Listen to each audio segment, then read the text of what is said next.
No, I just read an article, but that was published about a month ago. So I have to honestly say that I didn't actually have any idea what was going on. So I just clicked it, whatever suggested, and it was actually about it. It was an article about a month ago. I'm going to actually let you walk through this article that I just read, but the message is very simple.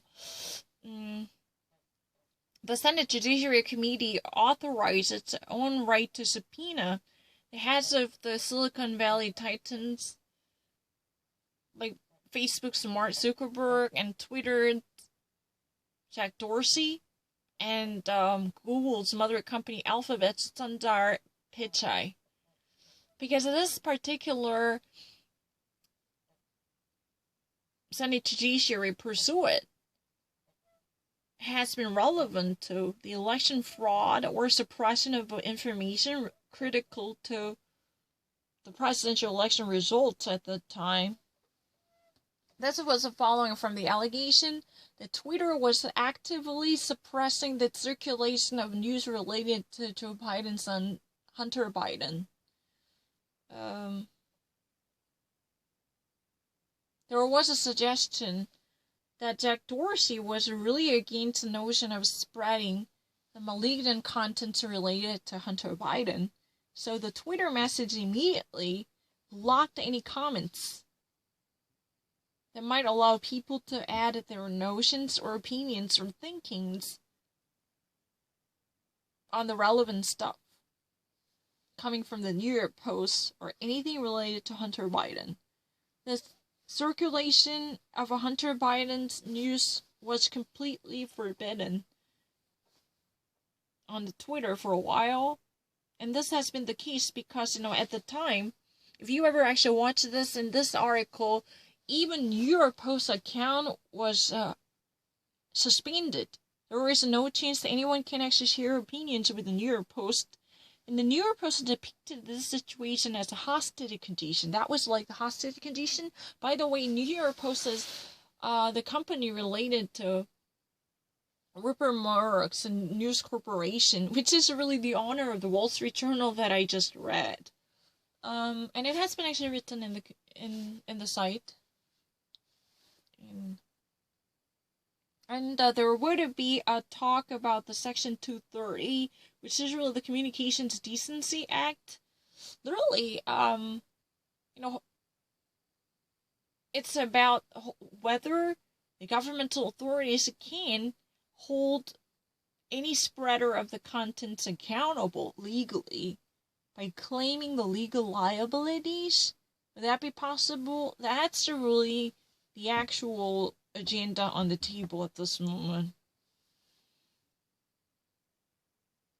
And the president's personal attorney, Rudy Giuliani, made an argument the New York Post was literally discriminated by the liberal social media because Jack Dorsey had no understanding of whatsoever.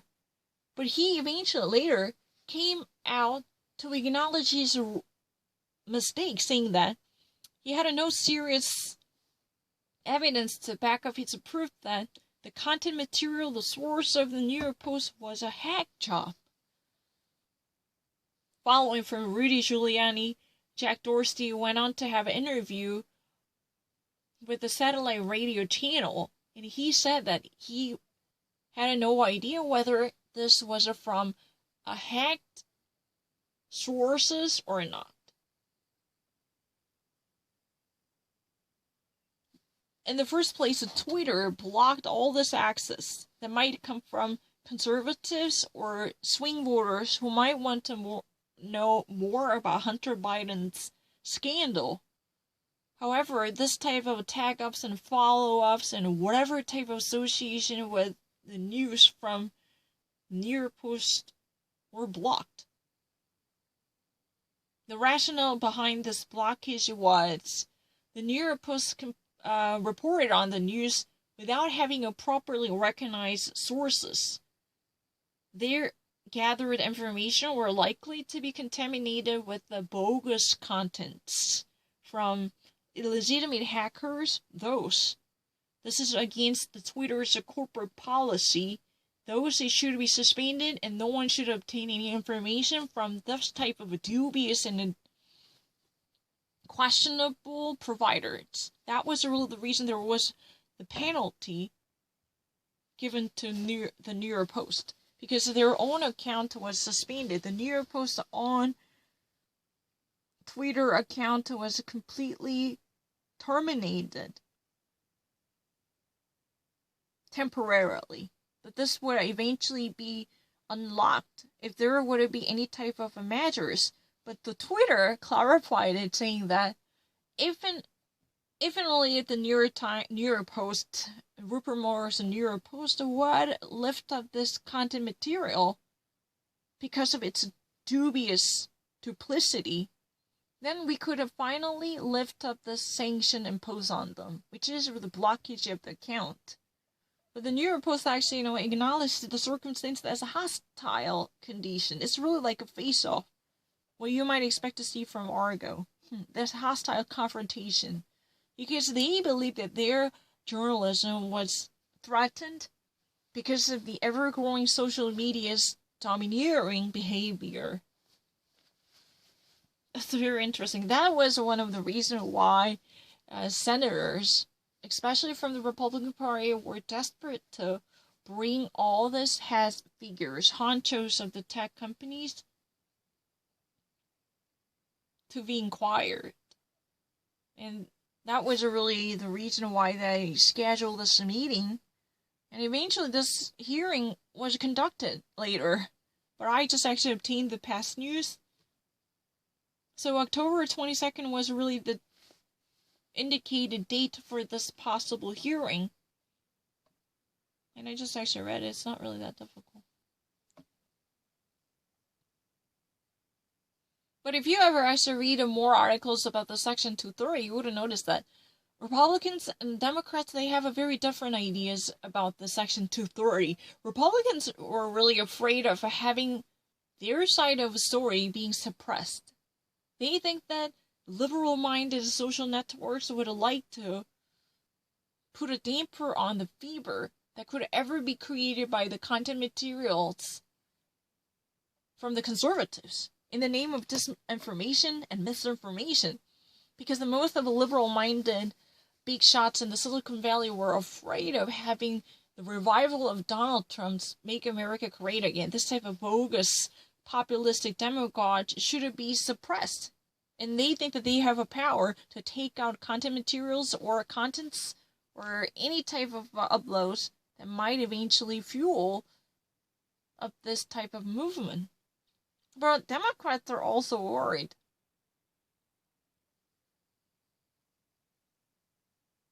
They believe that the social medias could sometimes have too much power, as they've been actually building up their influence in every corner of the region.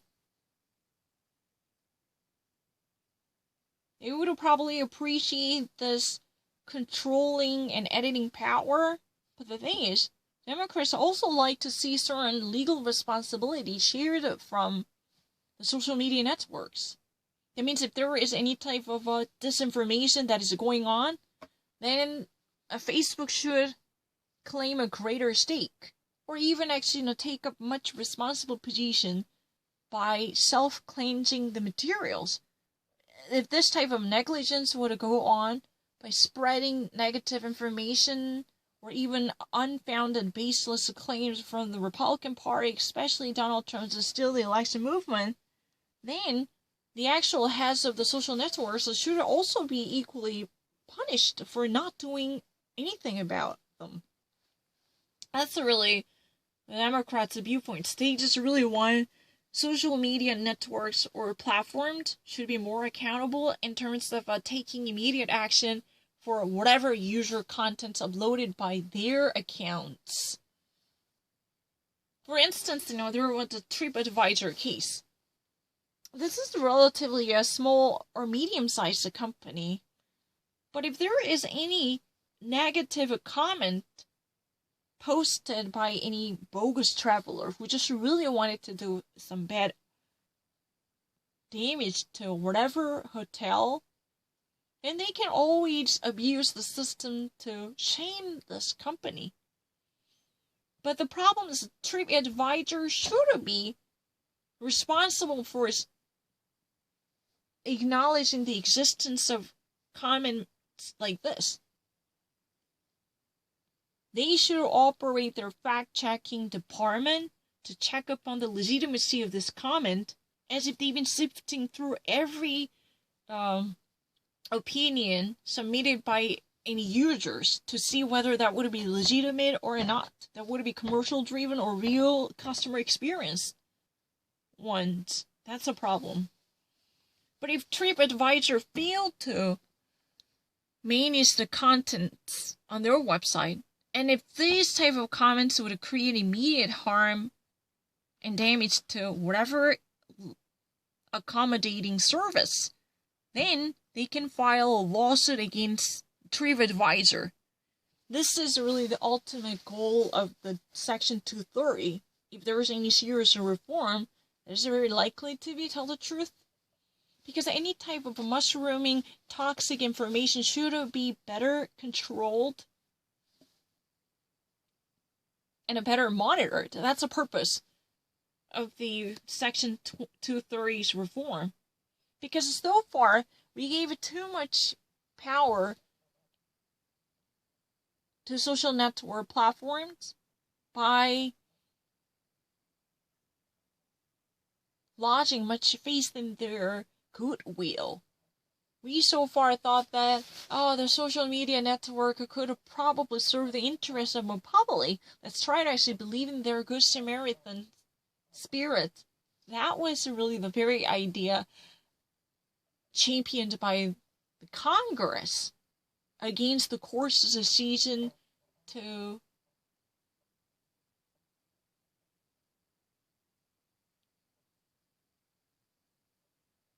read into the responsibilities of the social media networks as well as web browsers in 1999.